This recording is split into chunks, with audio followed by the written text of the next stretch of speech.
त्याला येण्याकरता यमदूत आले. यमदूतानं आपले फाशी टाकले. 11 विक्राळ यमाचं तोंड पाहिलं.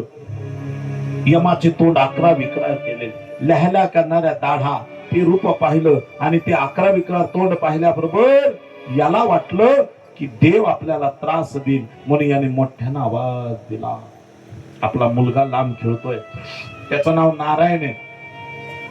हा नारायण नावाचा मुलगा भील, म्हणून त्याने मोठ्यानं आवाज दिला, नारायण इथे चतुराक्षरांच्या गात. मोठ्यानं आवाज दिला नारायण.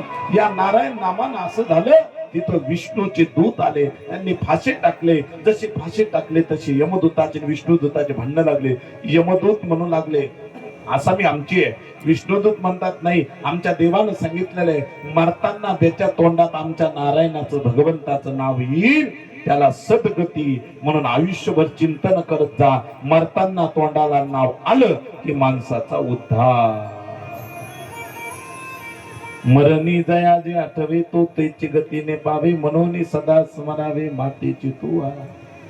अंतकाळी ज्याच्या नाम आले मुखा, तुका मने सुखा पार नाही. अंतकाळी त्याचं नाव घेऊन मारा, आपल्याला सद्गती, म्हणून ते नाव येण्याकरता